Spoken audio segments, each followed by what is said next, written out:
It is no secret that we all love growing food, and it is a fantastic way to garden. A lot of people start there. And it's also really great for building your skills, things like seed raising and soil improvement, and even learning how to water. But if you're already growing a little bit of food, I reckon a lot of people would like to be growing a lot more. And so today I'm going to show you some of my best tips for getting more reward for your hard work.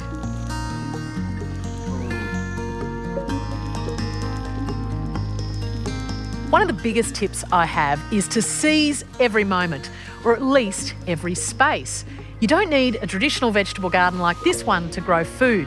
You can look for opportunities to grow it anywhere. And lots of plants can play really well together. You can mix different types.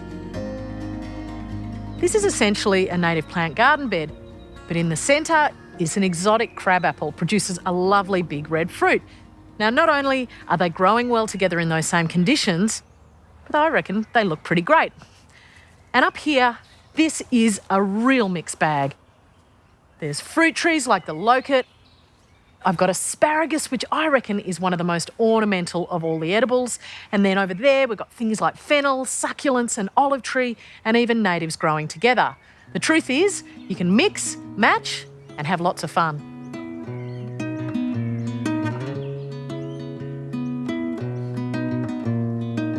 Defining the garden is actually a great way to make the most of an individual space. So you can see here where there's a garden edge. It means you can plant all the way up to that extreme edge of the garden bed. Whereas where we haven't got an edge, just a path in the middle. And what happens is the soil and the moisture and even the seeds sort of wash away. And you end up losing plantable space about 10 or 15 centimetres on that edge. So I'm a great believer that if you can, put the edge on the bed. One great way to grow more food right now is to take advantage of those little gaps that occur in the garden in between your main crops. Now, for example, I've got a crop of lettuce here that I've been harvesting periodically over the last few months. I've got one more batch of freckles to come out. But as I've been harvesting that lettuce, I've been replacing them with radish. It's a really fast crop. You can sow seed almost any time of the year. They'll germinate, grow, and you can get that crop and harvest it very quickly. By the time this whole bed is ready to be turned over to legumes, which is the next lot in the crop rotation, I will have had a little extra crop in between. This technique not only benefits you with that extra crop, it also benefits the garden because soil, it loves plants, and so do all the organisms that live in the soil. If you leave it exposed to the sun and the weather, it can erode, it can compact, and in our case, in this reactive clay, it can open up and crack. So get your cover crop in, and it's win-win.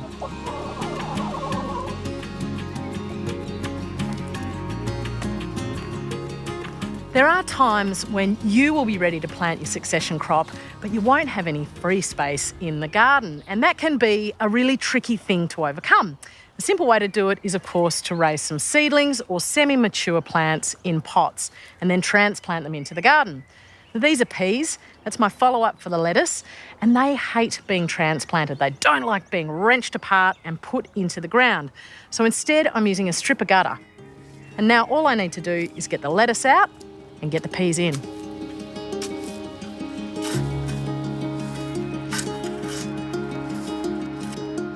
So after digging a shallow trench, all I need to do is slide the whole lot in, roots, shoots and all. Without disturbing these roots, the peas have the best chance to rocket away.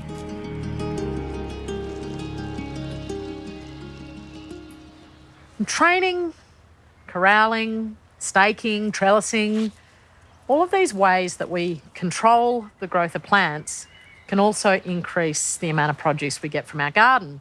And the art of espalier, training fruit trees, is probably one of the most famous ways to do it. Training a plant that normally would be a rounded tree to grow on a flat plain can make the best use of a fence line, but it also makes the tree really productive. Of course, growth that grows up, it wants to keep growing, produce leaves and head for the sun. But when you actually train that down, it can initiate more fruiting buds along the stem. So by stopping it going up and instead growing out, you can get much more fruit.